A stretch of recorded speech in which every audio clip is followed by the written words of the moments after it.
Hello, it is Jess or JashiiCorrin, and today we're going to be having a look at my setup for March 2018 in my bullet journal. But before we jump into that, I figured we'd have a quick look at how February turned out. So as you'll remember from my last monthly plan with me, for the cover page of February I went with this almost Art Deco inspired pattern. I did think about colouring it in to make it a little bit more similar to how January's cover page was, but I decided that I actually really liked the black and white style of this one. After this, we had my monthly calendar, where I went back to a vertical layout. At the time of setting up, I drew out this extra column, and I don't really feel like I needed it quite so much. There weren't very many days where I actually required that much space to write out my events. Along with this, the coming up section wasn't used very much. After this, we have my habits and steps tracker. These were kept the same from January. For my daily doodle page, I decided to write myself a list of prompts that were all along the themes of back to school. I went back to school on the 29th of January, so I thought it was a really nice way to get myself back into the swing of things. Along with this, we have my gratitude page, which still has a fair bit of space to fill in before the end of the month. As I really liked the way that my calendar turned out for January, but knew that it wasn't going to be able to harbour enough of the events that I had, I decided to set up a memories page. I'm really enjoying filling this in every day, and I'm really liking the way that it's looking.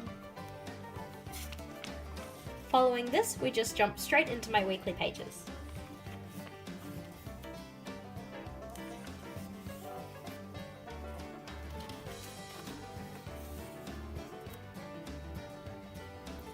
And to end with, we have my February review. This is slightly different to the review style that I used in January, because I found that some of the things that I was putting on this review page were actually found in other places in my monthly setup. One of the biggest changes I've made for this setup is that instead of having my best 3 and worst 3 habits for the month, I've instead decided to rank all of them on the right hand side.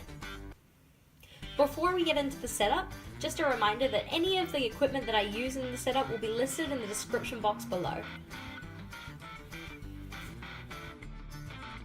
Between doing my February flip through and doing the voiceover for this segment of the video, I've actually managed to get myself a cold, so I do apologise if I sound in any way congested or sniffly throughout this segment. To start with in my setup, I went through with my black Sharpie pen and did all of the outlining on each of my spreads. There's going to be a lot of jumping between pages in this setup, because that's the way that I actually do set up my bullet journal for the month. I'm not very good at starting on one page and completing it before moving on to the next one. I'm much more of the kind of person who's going to chop and change and jump around and do little bits at a time.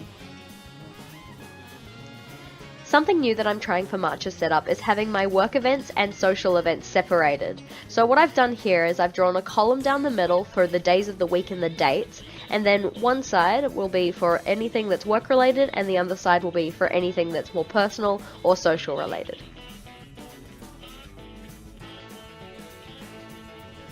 For my habits and steps tracking in March, I've decided to try something really new to me and go with a circular tracker.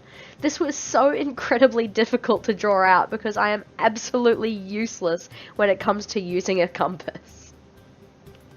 Here I'm using my 0.38 MUJI pen to go and draw the internal lines of the tracker that separate each day. As you're probably well aware, I do love to use my Sharpie pen as much as I possibly can for black outlines, except I wanted something a little bit smaller with a little bit more of a fine tip to draw these internal lines in. As you can see, where these lines meet towards the center, they actually get really close together, but I wanted to be able to still see each individual day as a separate segment. Although the tip of my Sharpie pen is listed as being fine, it is nowhere near as fine as the MUJI pen, which is why I decided to go for that one this time. To draw the outline of my tracker, I've used a Mathomat stencil. I've had this stencil since I was in primary school and have been finding it really helpful for drawing out shapes in my bullet journal. I've decided for March that I'm actually only going to track 7 different things on my habit tracker. In February, I technically tracked more than 12 different things, and I was finding that when I went back to school, it was becoming a lot more hard to keep myself motivated to fill the tracker in. I'm hoping that with only 7 things to track, I'll actually be a lot more motivated to get those things done so that I can see a lot more filled in March. Another reason I decided just to track 7 things in March is that with this circular tracker layout, it's actually really hard to label which row is for which habit. Because I like to use icons to represent each of my different habits, I needed to have a little bit of extra space to actually draw these in, which meant in the center of the circular tracker, I wasn't going to be able to fit them in at all, so I've decided just to do the outer 7 rings.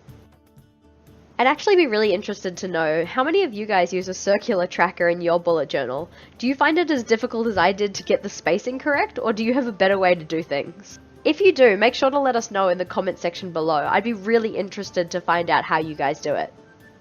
In my steps tracker, I decided just to leave the pencil in for each of the rings, because I know that I like to use my pen to go in and mark off how many steps I actually got for the day.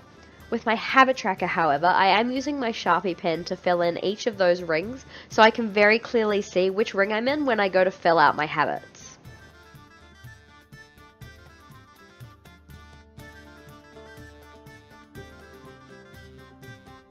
For my daily doodle page in March, I've decided to do this across 2 pages rather than just the usual one.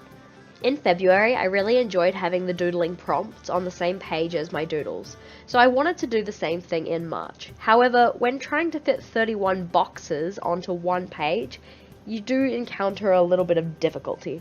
So, to avoid this, I decided to spread it out over 2. Each box for my doodles is 5 squares by 5 squares in the LT 1917. Although in February I chose my doodling prompts myself, in March I'd really like to get involved with one of the daily doodling challenges offered by others in the bullet journaling community. If there's a doodle challenge that you guys take part in, I'd love to hear about it. Totally feel free to throw any of the links to the challenges you guys do in the comment section below.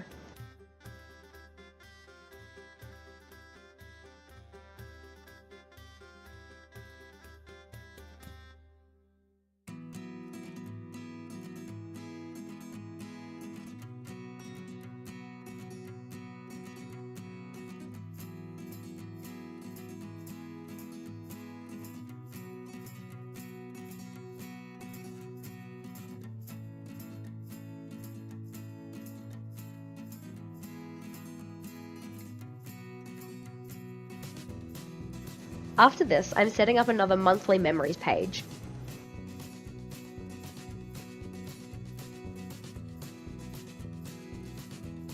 For now, I've just set out the calendar, because I'm not too sure what I want to put on the right hand side yet.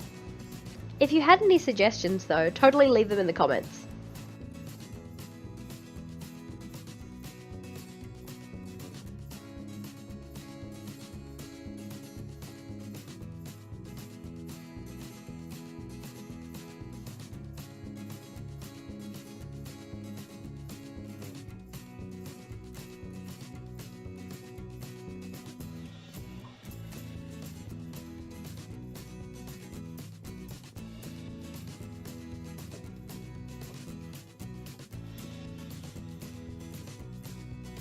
Next we have my social media tracker.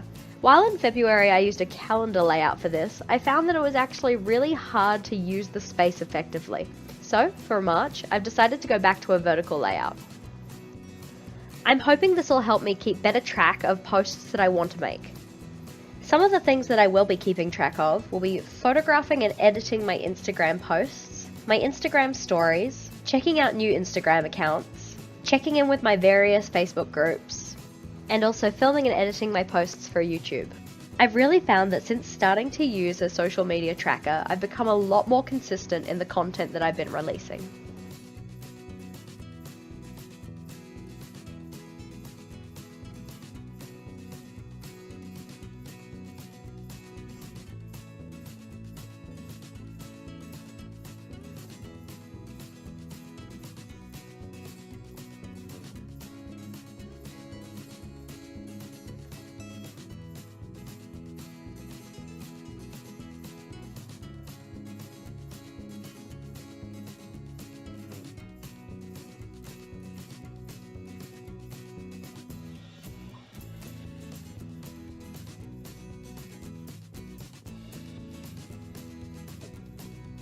A new addition to my monthly spreads for this year is another go at a time tracker.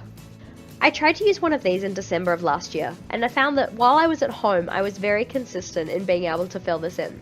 However, with it being the Christmas period, I did go away on holidays and found that while I was away, it was way more difficult to get accurate data from this kind of a spread. I'm hoping that for March, it can show me where I'm spending the majority of my time and where I can possibly make my life a little bit more streamlined.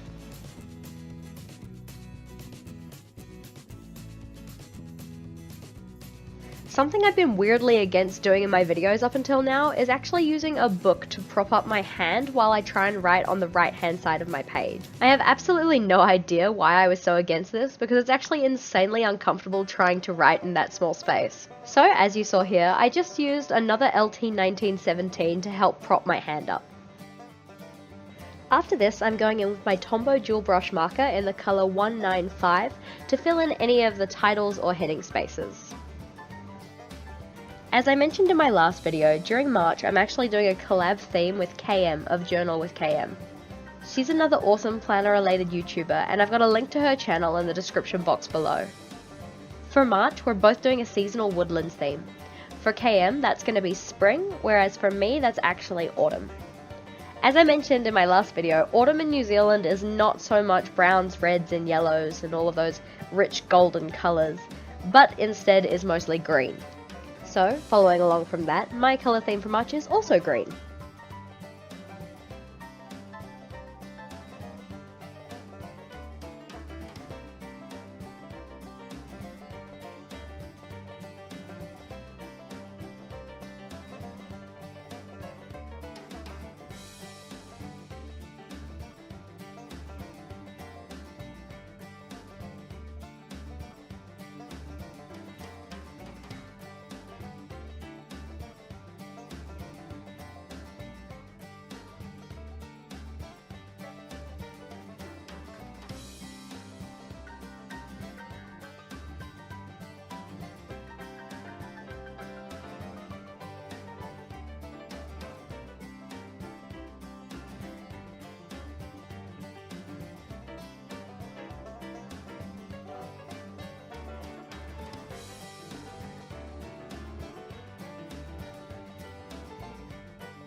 To get inspiration for my March monthly page, all I really had to do was look out my window. As you'll see here, outside of my bedroom window, I have some really lovely greenery and this really cool fern. Not only is it great for privacy, but it's also a really nice thing to be able to look out the window at. For my March splash page, I've continued with my circle cutout theme, and gone with leafy doodles inspired by New Zealand's native flora. The thin leafy doodles you see here are inspired by the rimu tree, which is an evergreen tree that's endemic to the forests of New Zealand.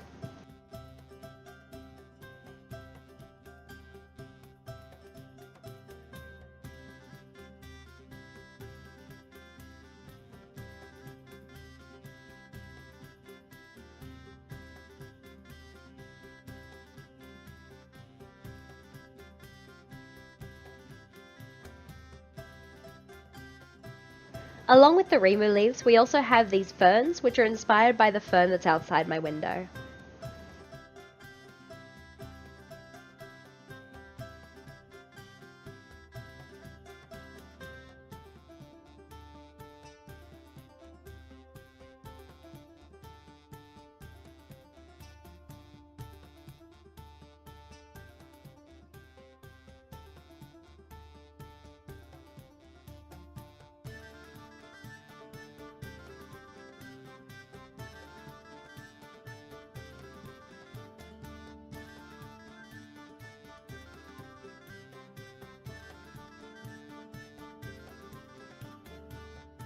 To fill in the gaps between these two, I decided to go in with some smaller leaves that are inspired by New Zealand flax.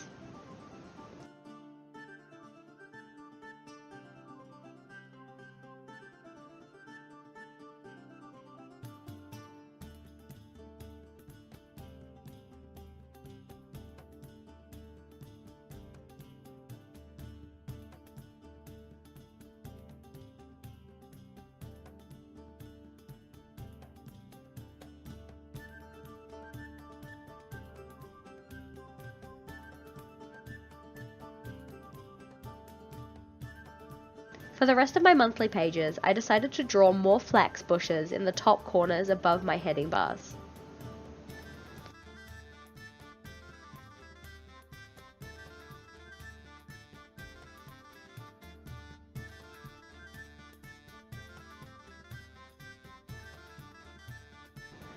On this page, I put some cheeky kiwis hiding in the flax bushes. The kiwi is the national animal of New Zealand and is a small flightless bird. An interesting fact about the kiwi is that it actually lays the largest egg in relation to its body size of any species of bird in the world. There are 5 recognized species of kiwis. 2 of them are sadly endangered, 2 are vulnerable, and 1 is near threatened. They've been largely affected by historic deforestation, however can be found in well-protected reserves and national parks.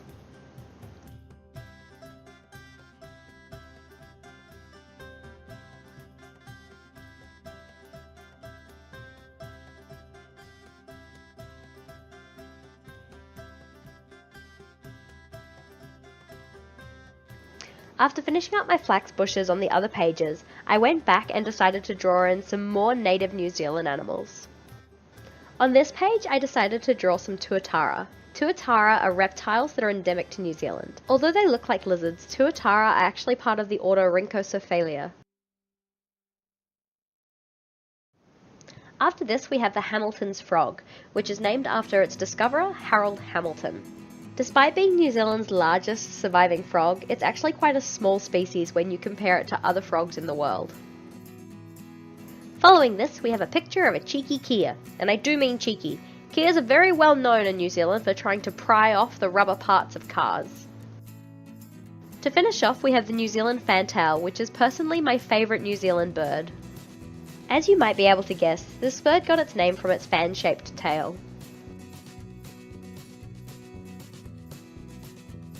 So, for my final flip through, we have my March splash page, which was inspired by native New Zealand flora, including the rimu tree, native New Zealand ferns, and native New Zealand flax. After this, we have my monthly spread, which has our cheeky tuataras playing along at the top. We also have a column for my work events, and then another column for my personal and social events, as well as some space to record any coming up tasks, notes, and things I need to get done. After this, we have my habit tracker and steps tracker for March, featuring our shy kiwis up the top. I haven't quite decided what my habits are going to be yet, but I have space for 7 of them, and then I have enough space to record up to 10,000 steps each day. After this, we have my daily doodle page featuring the Hamilton's frogs.